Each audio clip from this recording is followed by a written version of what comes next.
السلام عليكم. الثلاجه فيها ميه، قال لي انا جعان قوي قوي. في وسط الملعب اللاعب جلدو رقم 18 جيما، رقم 21 امادي 16. وادي امامنا فرصه محمد صلاح وهدف اول، وفرصه وهدف اول، وفرصه وهدف اول عن طريق النجم مصطفى محمد يفتتح التسجيل.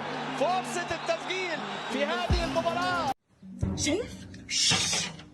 I'm sorry. ثم الكاميرون 5، ثم غانا 4 ألقاب، ونيجيريا 3، وكرة موزمبيق الخطيرة والهدف التعادل. هدف التعادل، كرة من الجانب أمامنا هو الأيمن، التعادل.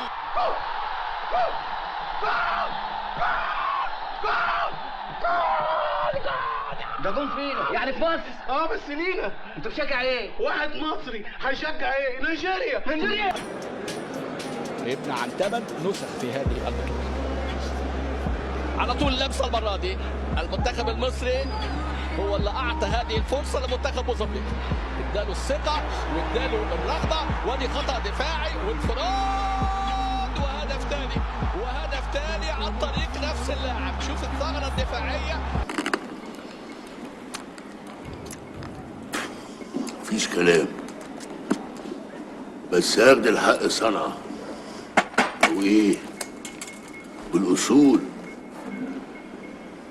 وانت دخلة السيمة بتاعتك دي يعني من غير مؤاخذة يعني اللي انا شايف فيها صنعة ولا هوبت من الاصول دي؟ دخلة انك لميت وانهم لميتون.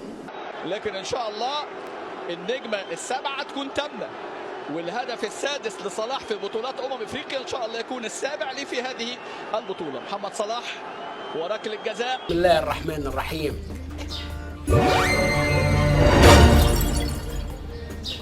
متولي حياة النبي شيل الصورة ديت او اقلبها واحرقوها. دائم ووصوله ان شاء الله لهدف التعادل في القائم، وهدف التعادل، وهدف التعادل لمصر. هدف التعادل لمصر في الدقيقة السادسة. بالاذن على مقذرة. لو عجبك الفيديو هات لي ورقه جميله. يلا هات الورقة.